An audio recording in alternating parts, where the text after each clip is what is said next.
इस्लाम इजाजत देता है कि घर से बाहर निकलो, आग को बुझाओ, हर आदमी अपना आधार कार्ड सही तरीके से बनवाए। ये मत मानिए कि सिर्फ मुसलमान टारगेट है। मुसलमान तो पहला टारगेट, दूसरा टारगेट दलित है, तीसरा टारगेट ट्राइबल है, चौथा टारगेट ओबीसी है, पांचवा टारगेट गरीब है, और आखिरी जो मुद्दा है वो ये है कि कैसे इस देश में मनुस्मृति लाया जाए और सारे लोगों को पढ़ाई से रोका जाए और इनके शासन को सदियों सदियों तक जारी किया जाए। ये मुद्दा है। एक्शन क्या होना चाहिए? प्लानिंग ये है कि जिस तरह से इन्होंने मास डिसइंफ्रेंच करने की आपको कोशिश की है, आप अपने को इनफ्रेंचाइज करने की कोशिश कीजिए। कैसे इनफ्रेंचाइज करेंगे?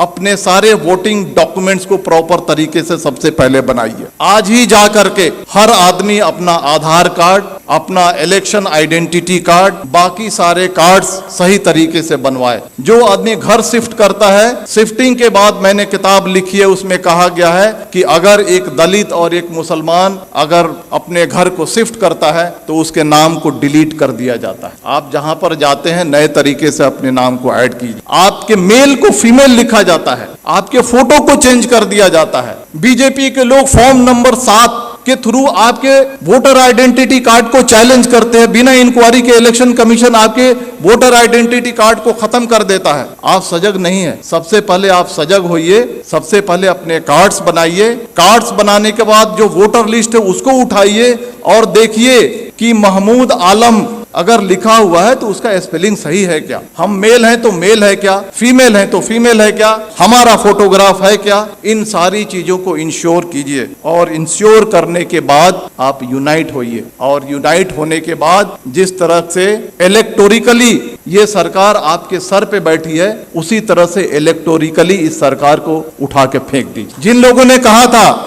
माइनॉरिटीज, मुस्लिम्स, क्रिश्चियन, सिख, बौद्ध, जैन, पारसी 19.6% है, लगभग 20% है। दलित 16.5% है, कितना हो गया? 36.5%। ट्राइबल 8.5% है, कितना हो गया?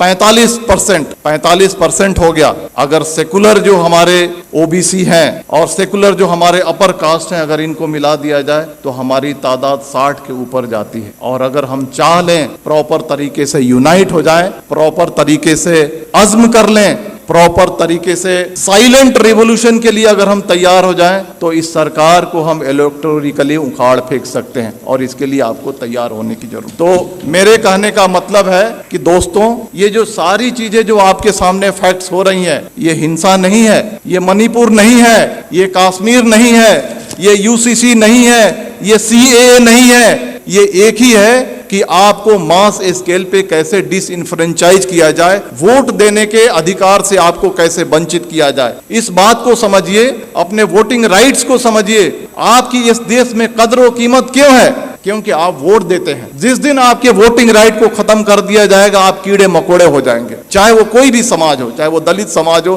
ट्राइबल समाज हो या माइनॉरिटी का समाज हो। अपने राइट्स को समझिए, अपने डॉक्यूमेंट्स को बनाइए और आने वाले इलेक्शन में मैं कहना चाहता हूं कि वोट करना ये लगना चाहिए कि 100% दलितों ने, 100% मुसलमानों ने, 100% ट्राइबल ने वोट किया है। और अगर आने वाले इलेक्शन में अगर आप वोट नहीं करते हैं तो समझ जाइए कि आप अपने मजहब को धोखा दे रहे हैं, आप अपने देश को धोखा दे रहे हैं। अगर बाहर आग लगी हो और घर के अंदर अगर हम चैन से बैठते हैं, इस्लाम इसकी इजाजत नहीं देता है। देखिए, आपके सामने जो बातें हो रही हैं आज, इस चर्चा सत्र के 2 पार्ट है। एक पार्ट है यूसीसी और दूसरा पार्ट है मॉब वायलेंस। हम दोनों को अलग अलग चर्चा करेंगे। पहला मैं कहना चाहता हूं, हम यूसीसी को हम लेते हैं। आज से 6 महीना 1 साल पहले आपने देखा होगा कि लव जिहाद और धर्मांतरण इस देश का सबसे पहला मुद्दा था। अलग अलग रियासतें अपने अपने रियासत में कानून बना रही थी। कर्नाटक की बीजेपी सरकार कानून अलग से बना रही है, मध्य प्रदेश की सरकार अलग से कानून बना रही है, हरियाणा की खट्टर सरकार अलग से कानून बना रही है, धामी सरकार अलग से कानून बना रही है, योगी सरकार अलग से कानून बना रही है। मैं आपको कहना चाहता हूं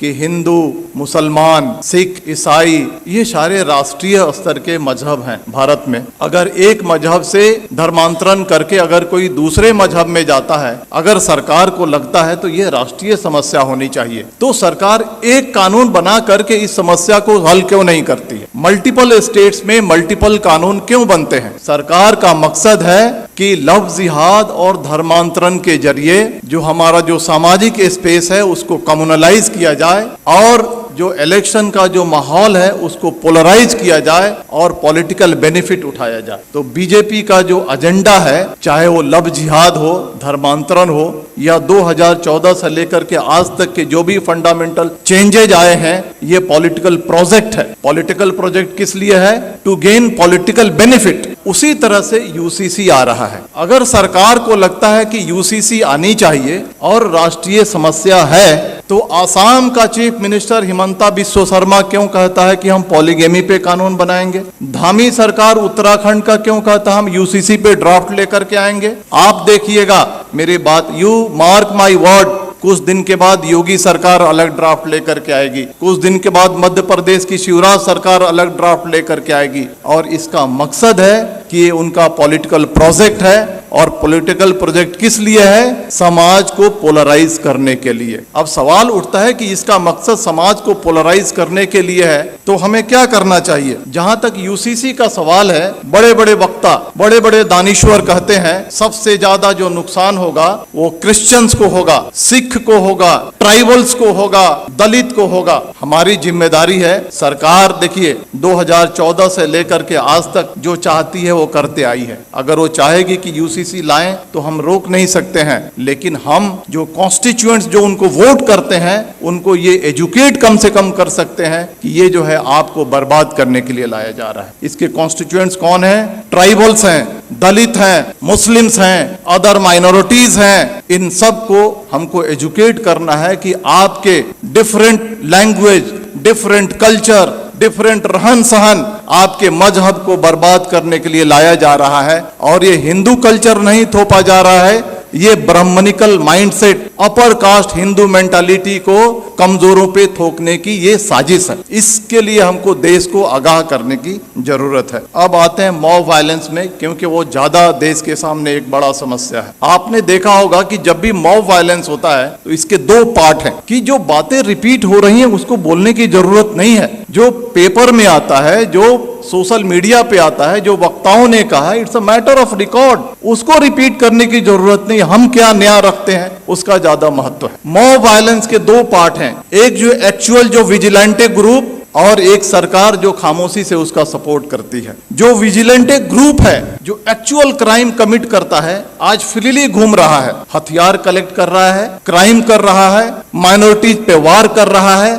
और उसको कोई छेड़ने वाला, कोई अरेस्ट करने वाला नहीं है। दूसरा जो पार्ट है आज की सरकार कितनी भी मॉब लिंचिंग हो जाए, मणिपुर हो जाए, नू हो जाए, पुन्हाना हो जाए, झिरका हो जाए, ट्रेन में फायरिंग हो जाए, दंगे हो जाए, सरकार जबान नहीं खोलने वाली है। सरकार चुप है। सरकार इज मेंटेनिंग साइलेंस। और साइलेंस को क्या कहा जाता है? साइलेंस को, खामोशी को रजामंदी कहा जाता है। सरकार वायलेंस को रजामंदी दे रही है। सरकार रजामंद है कि वायलेंस किया जाए। इसके दो पार्ट हैं, जो विजिलेंटे ग्रुप हैं और जो सरकार है, इनके मोटिव में फर्क है। जो विजिलेंटे ग्रुप है उनका मोटिव है कि हम जो कमजोर हैं उन पे हमला कर रहे हैं, उनको सबक सिखा रहे हैं, उनको तकलीफ में डाल रहे हैं, और बहुत खुश हैं कि तारीख में इन्हें हमको सताया था। ये बात सही है या गलत, इसकी अलग चर्चा की विषय है, लेकिन इन्होंने हमें तारीख में हमको तकलीफ दी थी, आज हम इनको तकलीफ दे रहे हैं। वो खुश है, वो इलिटरेट, कम पढ़ा लिखा आदमी जो विजिलेंटे ग्रुप है खुश है। लेकिन जो सरकार, जो ऑर्गेनाइजेशन आरएसएस इस देश को चला रही है, उनका जो एजेंडा है वो एजेंडा बिल्कुल ही अलग है। वो एजेंडा है मास डिसइनफ्रेंचाइजमेंट की, यानी मास स्केल पे आपको वोट देने से वंचित किया जाए। इसको मैं समझाऊंगा, आप मुत्तफिक नहीं होंगे मेरी बातों से, लेकिन मैं समझाऊंगा। 19वीं सदी में सदर्न अमेरिका में gym crow system of mass disenfranchisement लागू किया गया था। कोर्ट ने भी इसकी इजाजत दी थी। यह क्या है कि छोटे मोटे क्राइम में आपको पनिशमेंट हो जाए, किसी तरह की आपने अनुशासनहीनता कर दी, किसी तरह से आपने अपने लाइफ को थोड़ा सा डेविएट कर लिया, इन सारे मुद्दों पे आपको वोट देने की राइट को छीन लिया जाएगा। This is the gym crow system of mass disenfranchisement. वही सिस्टम सरकार धीरे धीरे इस देश में लागू करना चाहती है। चाहे वो कश्मीर का मुद्दा हो, चाहे वो मणिपुर का मुद्दा हो, चाहे वो बुलडोजर का मुद्दा हो, चाहे वो CAA का मुद्दा हो, चाहे वो UCC का मुद्दा हो, ये 5 चीजें मैंने आपके सामने रखी हैं। ये पांचों जो मुद्दे हैं, these are basically hidden agenda of mass disenfranchisement। कैसे कश्मीर से 370 हटाया गया, मोटिव ये है, उद्देश्य ये है कि वहां के पॉपुलेशन को ऑल्टर किया जाए, डेमोग्राफी को ऑल्टर किया जाए। जो मुसलमान चीफ मिनिस्टर बनता है उसको हटा करके अपर कास्ट बनिया या ब्राह्मण या राजपूत वहां पे चीफ मिनिस्टर बैठाया जाए। मणिपुर का जो मामला है, मणिपुर के मामले को हद से ज्यादा तूल इसलिए दिया जा रहा है, सरकार खामोश है, कि वहां के डेमोग्राफी को चेंज किया जाए और वहां के जो लोग हैं जो वोट करते हैं उनको रोका जाए और बीजेपी के रास्ते को साफ किया जाए। बुलडोजर जो चलाया जाता है, बुलडोजर चलाने के बाद आपका घर खत्म हो जाता है, आपकी पहचान खत्म हो जाती है, आप अपना वोटर ID कार्ड नहीं बना सकते हैं, आप बहुत सारी चीजों से वंचित हो जाते हैं। आप ये जो बुलडोजर चलाया जा रहा है, it's a part of disenfranchisement. CAA जो आया था, आपने देखा ना कि NRC करेंगे, फिर CAA को लागू करेंगे, करोड़ों करोड़ों की तादाद में मुसलमानों को डिसइनफ्रेंच करने की ये साजिश थी। UCC जो लाया जा रहा है, छोटे छोटे सिविल मैटर्स को कैसे उसको पनिश करके और उस पनिशमेंट को आधार बना करके आपके वोटिंग राइट्स को छीना जाएगा। आज आपने देखा ना, एक डिफेमेशन केस को आधार बना करके एक राष्ट्रीय पार्टी के बड़े नेता के जब उसके सदस्यता को खत्म किया जा रहा, छीना जा रहा है, तो आपकी वोटिंग राइट्स कोई बड़ी चीज नहीं है। तो ये जो चीजें जो हमारे सामने हो रही हैं, ये आपके वोटिंग राइट्स को खत्म करने की है। लेकिन बहुत अफसोस की बात है कि ठीक है, बीजेपी के रियासतों में ये हो रहा है, लेकिन कांग्रेस रूल्ड स्टेट्स हैं, रीजनल पार्टी रूल्ड स्टेट्स हैं, OBC बेस की जो पार्टियां वो सरकार में है, जैसे बिहार है वहां पे हैं। लेकिन जब ये कम्युनल एलिमेंट्स कमजोरों पे, दलितों पे, मुसलमानों पे, अदर माइनॉरिटीज पे, ट्राइबल्स पे अत्याचार करती हैं, तो वैसी कार्रवाई नहीं करती हैं जैसी होनी चाहिए। ये बहुत अफसोस की बात। आग बुझाने का यही तरीका है कि अपने अधिकार को समझो।